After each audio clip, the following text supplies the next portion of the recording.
Hey Archivers fans, today I have a really great technique to share with you using border punches. All you'll need is your favorite border punch, some cardstock or pattern paper, glue dots, and a little extra time to do some math. Now, the math is not scary at all, I promise, but I'll get to that in a second. So you've probably seen border punches on scrapbook layouts, on cards, on all sorts of fun crafty projects, and they add a really great decorative edge. Nice finished edge, lots of fun designs. So the technique I have for you today kind of takes that a step further and starts out the exact same way as you'd punch a normal border punch.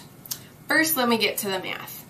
Every border punch is different, so to create the paper ribbon, the technique we're talking about today, which looks like that, you'll need to figure out how wide your paper will need to be so that you end up with the same image on both sides of the strip. So for this particular punch, I have a Martha Stewart punch. I need a 2-inch strip of cardstock. You can also use pattern paper, anything you want. So I have a 2-inch strip, and like I did on this piece, I just punched one edge all the way down, just the way you do with a normal border punch. So this is the right side of my paper. This is the side you'll see when I adhere it to the project I'm working on. Here's the trick with making your paper ribbon. You're going to flip it over so that the wrong side is up, and then you're going to punch it exactly the same way you did the first side. So I'll go ahead and do that, and you'll see how super easy this is.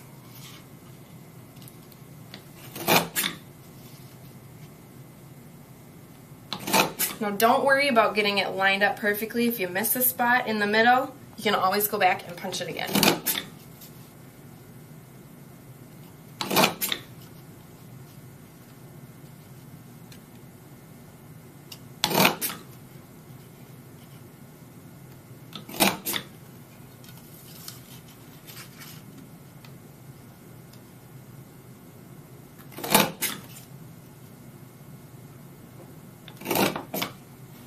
And there you have it, a beautiful paper ribbon.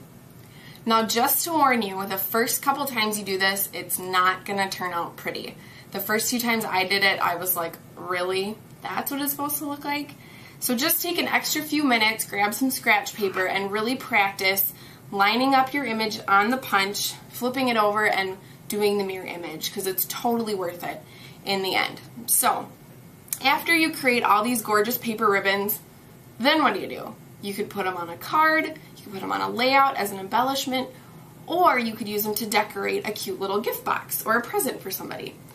So these little boxes I made using the Martha Stewart scoreboard, and all I did for this one was I needed 3 strips of my paper ribbon. So the first one, I just glued all the way across the side, the top, and the other side to create that nice little edge. And then to create the loops on the top, I needed 3 4-inch strips. So here is where the gluing comes in. So I use glue dots, which are fabulous, and they hold it really well. And I glued my 2 ends together to create a loop, and then I just glue dotted that right onto the top. And I did the same thing for the other side.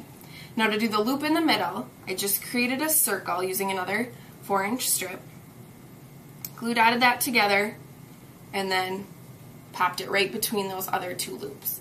Now with these, you could add 2 more loops to have 5. You could add border strips to the side too, add a little extra look, kind of like this box is. Lots of options with that. Now maybe the math isn't your thing, or you don't want to have to flip the paper over. You need something quick and easy to add a little extra to your present.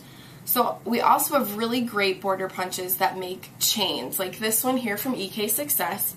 All I need to do is border punch it like I would any other border punch, and it comes out with this great chain, the oval chain image. So super easy, you can do that pattern paper and cardstock. And that's how I decorated this little box here. I put a strip on the sides and on the top, on both sides there, and then created more loops. So super easy way to add a little extra.